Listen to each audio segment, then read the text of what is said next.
प्रिय बच्चों, सुप्रभात। आज कक्षा 11 हिंदी की क्लास में हम काव्य पाठ 3 सूरदास का पढ़ेंगे। सूरदास का भ्रमर गीत पार्ट 2 है। इसके पूर्व की कक्षा में पार्ट 1 पढ़ा दिया गया है, जिसको आप यदि पढ़ना चाहते हैं तो उसका लिंक हम डिस्क्रिप्शन बॉक्स में दे देंगे, आप वहां से उसको पढ़ सकते हैं। तो आइए आज दूसरा शुरू करते हैं उसका पार्ट। इस पद्य में सूरदास ने लिखा है कि उधो जो कृष्ण के मित्र हैं, उनको उधो को कृष्ण ने ब्रज भेजा है गोपियों का हालचाल लेने के लिए। जैसा कि पूर्व पद में श्री कृष्ण को वृंदावन, गोकुल, मथुरा सबकी याद आ रही थी, गोकुल की याद आ रही थी सारी, मथुरा में तो उस समय ही हैं, तो ब्रज की याद आ रही थी, वृंदावन की याद आ रही थी, और वे अपनी व्यथा जो उद्धव को बता रहे थे। इस पद में उद्धव गोपियों का हालचाल लेने ब्रज जाते हैं और उनसे उनका कुशल क्षेम पूछते हैं कि आप कैसे हैं। तो गोपियाँ कहती हैं, क्योंकि गोपियाँ कृष्ण के वियोग में उनका इंतज़ार कर रही हैं कि कृष्ण कब आएंगे, और कृष्ण कह के गए थे कि मैं दोबारा मथुरा से वापस ज़रूर लौट के आऊँगा। कहती हैं गोपियाँ कि बिन गोपाल बैरन भई कुंजय। कुंजय माने गलियाँ होती हैं। बिन गोपाल बैरन भई कुंजय। बैरन माने होती है दुश्मन। बिना गोपाल के, बिना कृष्ण के ये ब्रज की गलियां जो हैं बैरी हो गई हैं। बैरन माने दुश्मन हो गई हैं। इन गलियों में अब अच्छा नहीं हमें लगता है। कहने का मतलब यही है, यही चीज़ गोपियाँ कह रही हैं, ये ब्रज की गलियां जो है हमको अच्छा नहीं लगती, ये दुश्मन की समान लगती हैं।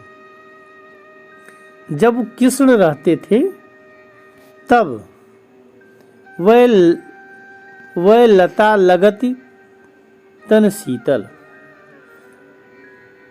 ब्रज में जो लताएं थी वे जो है तन को शीतलता प्रदान करती थी, ठंडक प्रदान करती थी, ठंडक देती थी यहाँ की लताएं। अब भाई विषम ज्वार की पुंजय। विषम माने उल्टा, विपरीत। पहले ठंडक पहुंचाती थी, अब ज्वाला पहुंचा रही हैं, गर्मी पहुंचा रही हैं। अब भाई विषम, अब विपरीत हो गई हैं, ज्वाला की पुंज हो गई हैं। पुंज माने समूह। अब ये आग का समूह लग रही हैं। ये जो लताएं हैं जो पहले शीतलता देती थी कृष्ण के जब रहते थे तब, जब अब वे चले गए हैं तो वे उल्टी विपरीत हो गई हैं। वे ज्वाला के पुंज की तरह लगती हैं, आग के पुंज की तरह, समूह की तरह लगती हैं। आगे गोपियाँ कहती हैं कि व्यथा बहत यमुना।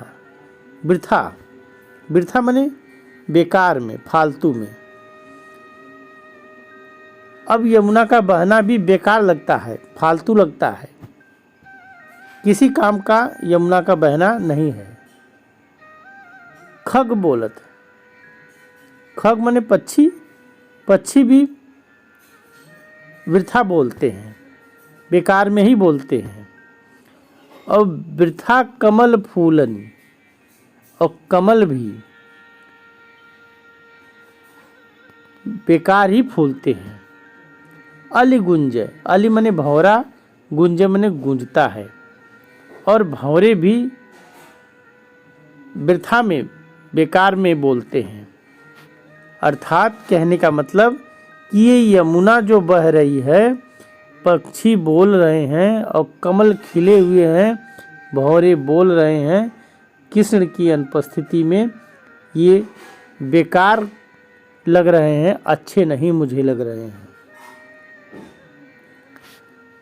पवन, पवन मने हवा, पान मने पानी, घनसार मने होता है कपूर, और सजीवनी, सजीवन मने सजीवनी बूटी, और दधिसुत मने होता है चंद्रमा, दधिसुत मने चंद्रमा। कह रही गोपियां कि पवन मने हवा, पानी, कपूर और सजीवन बूटी और चंद्रमा की किरणें, किरणी, दधिसुत किरणी, चंद्रमा की किरणें, किरण मने किरणें। भानु भई, भानु मने सूर्य हो गई हैं। भुंजे, भुंजे मने भून दे रही हैं मुझको, जला रही हैं। भुंजे मने भूजना, जलाना। ये चंद्रमा की जो किरणें हैं, जो शरीर को शीतलता प्रदान करती हैं, वे अब सूर्य की समान जो है गर्म लग रही हैं, और ऐसा लग रहा है कि ये पूरे शरीर को भूंज देंगी, जला देंगी। ये उद्धव कहियो माधव सो। गोपियां कहती हैं कि हे उद्धव, आप कहिएगा माधव से, माधव माने कृष्ण से कहिएगा। हे उद्धव, आप माधव से कहिएगा, मदन मार किन्ना हम लुंजे। मदन माने होता है कामदेव, कामदेव हमको मार मार के किन्ने मने कर दिया है, हम मने हमें, लुंजे मने लुंज पुंज कर दिया है। यह कामदेव जो है आपके विरह में हमको मार के लुंज पुंज कर दिया है। सूरदास प्रभु तुम्हारे दरस कहो। गोपियां और आगे क्या कहती हैं कि हे प्रभु श्री कृष्ण, आपके दर्शन करने के लिए मग जोहत अखियां, मग मने रास्ता, जोबत मने जोहती हैं, इंतजार करती हैं अखियां। मेरी अखियां आपके दर्शन के लिए जो है इंतजार करती रहती हैं। और भाई छुंजय, भाई मने हो गई हैं, छुंजय मने कम दिखने लगा है, छुंजय मने कम दिखना, अब इन आंखों से कम दिखने लगा है, जोहते जोहते, इंतजार करते करते ऐसा लग रहा है कि देखने की क्षमता घट गई है इन आंखों से। तो ये इस प्रकार जो है अपनी व्यथा को गोपियां उद्धव के माध्यम से श्री कृष्ण तक पहुंचाना चाहती हैं। अब आइए इसका काव्य सौंदर्य पढ़ते हैं। जैसा कि आप जानते हैं कि काव्य सौंदर्य के दो पक्ष होते हैं, भाव पक्ष और कला पक्ष। तो भाव पक्ष में आप लिखेंगे, प्रस्तुत पद में गोपियों ने बहुत ही सजीव ढंग से उद्धव को अपनी विरह कथा सुनाते हुए कहा है कि श्री कृष्ण के वियोग में यह प्रकृति उन्हें कृष्ण की याद दिलाकर और दुखी कर देती है, मतलब दुख को बढ़ा देती है। क्योंकि कृष्ण जो है वृंदावन छोड़ के अब मथुरा चले गए हैं और गोपियों से अलग हो गए हैं। तो जहाँ अपने प्रियतम से अलग होने की बात होती है वहाँ वियोग श्रृंगार होता है, इसलिए इसमें रस जो है वियोग श्रृंगार है। अब देखिए कला पक्ष। कला पक्ष में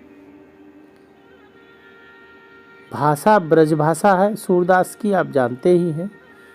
पद गेय है, इसको गाया जा सकता है और शैली मुक्तक काव्य शैली है।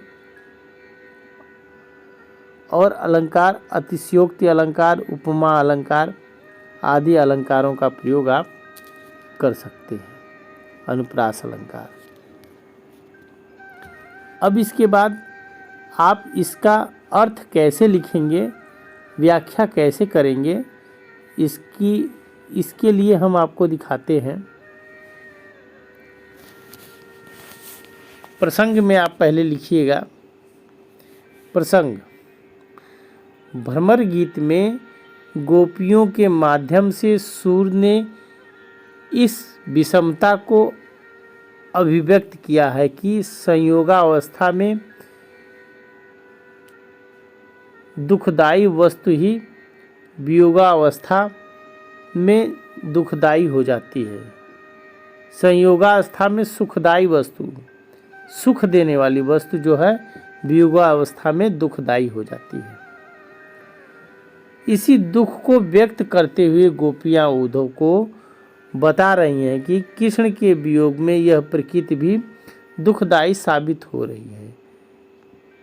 मतलब कृष्ण के न रहने पर भी ये प्रकृति उनको दुख दे रही है। अब इसकी व्याख्या को हम जैसा कि समझाए हैं आपको, आप वहाँ से उसको समझ के और यहाँ से देख के लिख सकते हैं। इसका स्क्रीनशॉट लेके अपना नोट्स तैयार कर सकते हैं। यह आपकी सुविधा के लिए इस चीज़ में हम इसको जोड़ रहे हैं हर व्याख्या के साथ। तो आशा करते हैं सारी विषय वस्तुएं समझ में आई होंगी। आज के लिए बस इतना ही। धन्यवाद।